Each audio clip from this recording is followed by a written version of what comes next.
제목 말씀을 다시 한번 드리겠습니다. 여호와를 의뢰하는 그 사람은, 제가 50대 초반에 교회가 서울 대림동 2층 3층 다 썼어요. 3층은 기도원, 2층은 교회. 그런데 이제 뒤에서 뭐 안 좋은 소리가 들려요. 그래갖고 딱 전화를 했어요. 뭐가 어째고 어째? 그래 버렸어요. 막 그러면서 뭐라 그랬어요. 그래서 지금 가만 생각하니까 제가 참 덜 깨졌어요. 많이 안 깨졌어. 지금 같으면은 아이고 그래 그래든지 말든지 뭐 지금도 아직 덜 깨진 게 많겠지만은요. 그리고 또 뭐 뒤에서 지네끼리 몰려다니면서, 실상 제가 그때 군수신학도 하고 뭐 정신이 없었어요. 기도원도 하고 교회도 하고 그러다 보니까 우리 남편 목사하고 막 분주하게 나갔어요. 그러니까 자기네끼리 몰려다니면서 또 뭐 말이 많아. 그래가 문자로 또 뭐라고 막 제가 그랬어요. 지금 생각하니까 그것도 제가 잘못한 것 같아요. 그럴 필요가 없는데. 그래서 사람은 나이가 좀 먹어야 되겠구나. 지금 누가 뭐라 그래도 그래 너 맘대로 해라. 나는 몰라. 하나님께 맡겨. 전 지금 그런 마음이에요. 누구도 저는 미워하지 않습니다. 그래 좋아 오케이 할렐루야 아멘. 강은혜 선교사님 멋있어 좋아. 김필아 선교사님 좋아 멋있어. 여기에 우리 목사님 멋있어 예뻐 아름다워 좋아. 전 진짜 그런 마음이에요. 그렇게 이제 나아가는 겁니다. 야, 그러니까 사람은 좀 나이가 먹어야 되나 봐요. 예? 자, 이제 성경 그 7절 8절에 오늘 본문 말씀에 보면은 여호와를 의뢰하는 자, 여호와를 의뢰함으로 복을 받는 사람은 물가에 심기운 나무에 비유하고 있습니다. 저주와 축복의 사람을 사막의 뜰기나무에 심기운 나무에 비유하며 뚜렷이 대조시키는 본문을 통해서 우리는 진정한 행복을 어떻게 얻을 수 있는지 잘 알 수 있습니다. 그러면 이제 우리는 8절을 통해서 축복된 삶의 비결을 살펴보도록 하겠습니다. 네. 물가에 심기운 나무는 뭐냐? 우리가 예배에 젖어 있어야 되고 기도에 젖어 있어야 되고 말씀에 젖어 있어야 되고 영으로 성령의 은혜로 항상 우리가 충만해야 되는 겁니다. 이것이 바로 물가에 심겨진 나무. 그래서 나무가 풍성하게 사시사철 이파리가 청청하고 열매가 주렁주렁 맺고 잘 자라는 의미가 되는 겁니다. 자, 첫 번째 물가에 심겨온 나무 같아야 합니다. 팔레스타인 지방에서는 연 평균 강수량이 600mm에 불과합니다. 그리고 대부분의 지역에 물이 개이지 않는 토양으로 되어 있습니다. 팔레스타인을 여행하는 사람들은 삭막한 강야를 자주 보게 되는 겁니다. 이곳에는 식물이 잘 자라지 못합니다.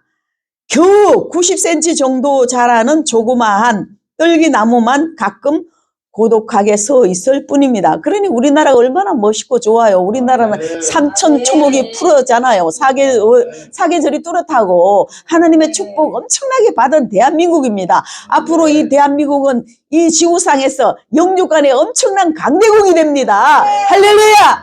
하나님의 축복이 물붓듯이 쏟아 부어지는 겁니다. 왜? 그 이유는 예수 믿는 사람이 많기 때문에. 예수 믿는 사람이 날로 불어날 것을 믿습니다. 할렐루야! 반면에 물이 솟아나는 샘이 있거나 시내 곁에는 커다란 나무들이 자라는 겁니다.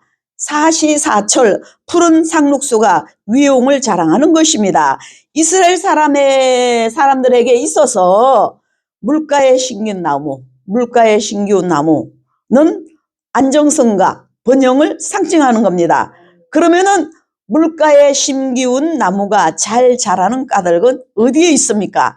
그것은 생명의 근원인 물을 항상 섭취할 수 있기 때문입니다. 예레미야 선지자는 이를 여호와를 의지하며 의뢰하는 것이라고 말하고 있습니다. 이는 사람을 믿으며 혈육으로 그 근력을 삼고 마음을 여호와께서 떠난 것은 반대되는 상태입니다. 사람을 믿으면 안 되는 겁니다. 사람을 의지하는 건 안 되는 겁니다. 그러나 사람은 사랑해야 되는 겁니다. 힘이 없는 인생을 의지하지 말라 그랬습니다. 인간을 의지할 때 그 삶은 말라 비틀어지게 되는 겁니다. 인간이 줄 수 있는 것은 너무나 작기 때문이에요. 반면에 천지를 지으신 하나님께서는 하나님을 의지하는 자는 필요로 하는 것은 무엇이든지 풍성하게 공급해 주시는 것입니다. 삶의 뿌리를 어디에 두어야 되겠습니까? 건조하고 메마른 땅인 사막과 같은 인간에 두어야 하겠습니까? 아니면은 사시사철 푸른 물이 흐르는 시냇가와 같은 하나님께 삶의 기초를 두어야 되겠습니까? 물론 하나님께 두어야 되겠죠. 하나님께 신겨져야 되겠죠. 인생의 행복과 불행은 바로 우리의 삶의 뿌리를 어디에 두는지에 달려 있는 겁니다. 그래서 우리는 정말로 예수 잘 믿으면은 엄청난 축복이에요. 아까 그 목사님은 부모들이 믿어주고 기도 많이 하니까 얼굴이 평화롭잖아요. 얼마나 은혜로워요. 우리가 항상 얼굴이 평화롭고 은혜롭고 하나님 은혜로 살아가야 되는 겁니다. 그러니까 그게 다 외모로 나타나요. 할렐루야. 두 번째, 뿌리를 강변에 뻗치는 나무와 같아야 합니다. 좋은 환경에 산다고 반드시 행복한 건 아닙니다. 그 환경의 장점을 수용할 수 있어야 참된 행복을 누릴 수 있는 겁니다. 대제사장 엘리의 가정에서 그 신뢰를 우리가 찾아볼 수 있습니다. 대제사장 엘리의 아들들은 모두가 다 제사장이었습니다. 여호와를 알지 아니한 불량자입니다. 이렇게 제사장 가정의 아들들이 여호와를 알지 못하는 불량자라 이겁니다. 어떻게 길렀길래?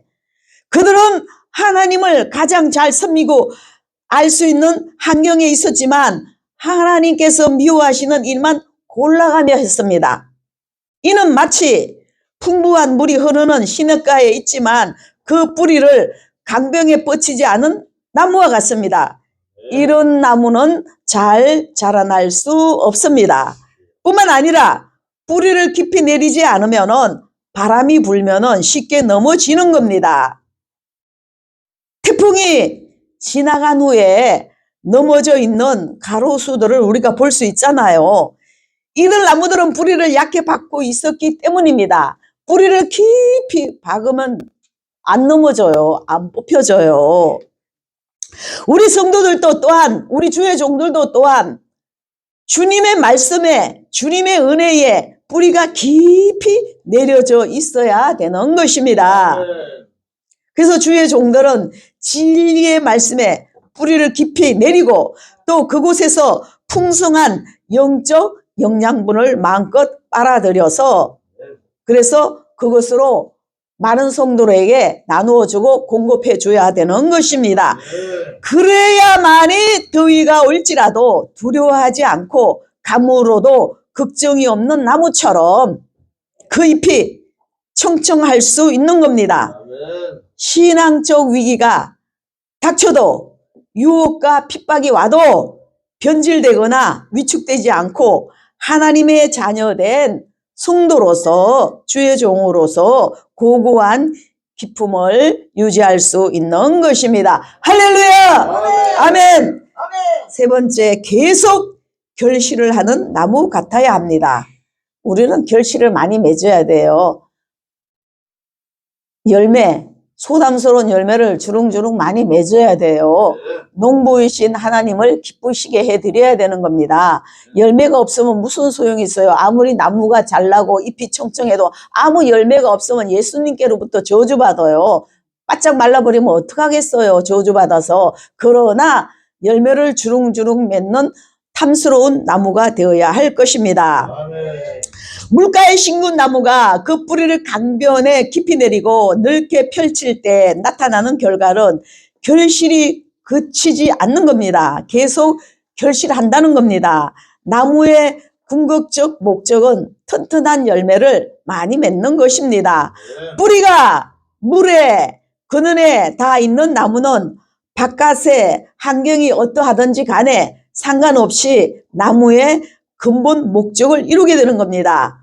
무더위가 와서 다른 나무들이 타들어갈 때도 잎사귀가 청청하고 가뭄이 닥쳐와도 걱정이 없다 이겁니다. 그러니까 뭐냐? 다시 한번 말씀드리면 은혜가 충만하고 말씀이 충만하고 기도가 충만하고 하나님 앞에 풍성하게 젖어 있으면 흔들리지가 않아요.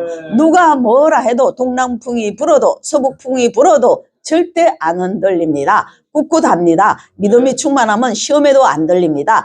믿음이 충만치 못하니까 기도가 약하고 그냥 그러니까 시험 드는 거예요. 시험 들 이유가 없어요. 은혜가 충만하면은 하나님 것으로 충만히 차 있으면 말입니다. 할렐루야. 그 어떤 환경에도 왕성한 생명력을 지니며 결국은 풍성한 수확을 거두는 겁니다. 이는 성도가 아무리 어려운 외적 환경 가운데서도 은혜의 근원인 하나님을 의지하기만 하면은 풍성한 영적 은혜를 경험할 수 있음을 의미하는 겁니다. 열매 맺지 못하는 나무의 결말은 자랄 것입니다. 열매 맺지 못하는 나무는 잘라서 불에 던져버리는 겁니다. 3년이고 5년이고 기다려도 열매 없어봐요. 자꾸만 영양분만 빨아들여서 축내고 그냥 농부에 그냥 힘만 들게 하고 그러면은 너는 안 되겠다. 툭툭 잘라갖고 아궁이에 넣어버린단 말이에요. 불태워버린단 말이에요. 물가에 심겨져서 뿌리를 깊게 내리지 않으면 결국은 멸망받는다는 것과 동일한 의미입니다. 그래서 우리는 하나님 앞에 깊이 하나님께 깊이 박혀져 있어야 되는 겁니다. 할렐루야. 그래서 성경은 이에 대하여 여러 가지 말씀을 하고 있습니다. 우선 회개에 합당한 열매를 맺어야 되는 겁니다. 우리가 예수 믿게 되면 회개를 충만히 해야 되겠죠. 그렇게 되면 성령의 은혜를 선물로 받게 되는 겁니다. 뿐만 아니라 선한 행위의 열매를 맺어야 하는 겁니다. 그리고 복음의 전파의 열매와 전도의 열매를 맺어야 하는 겁니다. 또 이러한 열매들은 결국은 하나님 나라의 열매와 영생의 열매로 연결되는 겁니다. 결국은 가시를 맺지 않는 가지는 아버지께서 제해버린다 이겁니다. 그래서 성경은 나무로 시작해서 나무로 끝맺는다고 말할 수 있습니다. 창세기 2장에 나오는 에덴 동산에 있는 생명나무와 선악을 알게 한 나무로 시작해서 계시록 22장에 나오는 예루살렘의 생명수 강가에 있는 12실가를 맺는 생명나무로 비유하여 제시하는 경우가 많습니다. 그리고 사사시기에 나오는 열왕기 하에 나오는 요담 아마사의 우화 속에는 나무가 직접 의인화되어 나타나기도 합니다. 이는 우리가 인간과 너무나 친숙한 나무를 통하여 많은 영적 교훈을 얻을 수 있음을 보여주는 겁니다. 사막의 떨기나무, 또 대조되는 물가에 심겨온 나무의 비유를 통하여 성도가 어떤 축복을 누려야 되는 겁니까? 또 더불어 이를 어떻게 향유할 수 있는지 인본주의가 득세하는 이 세상, 사람, 혈육을 의지할 것이 아니라 전지전능하신 주 여호와 아버지 하나님만을 의지해야 되는 겁니다. 할렐루야! 철저하게 하나님을 의지해야 되는 겁니다. 이러한 정신만이 믿음만이 물가에 심겨진 나무가 그 뿌리를 충분한 강변의 뻗침으로 많은 결실을 맺는 것과 같은 큰 영적 축복을 받는 비결이 되는 것입니다. 할렐루야.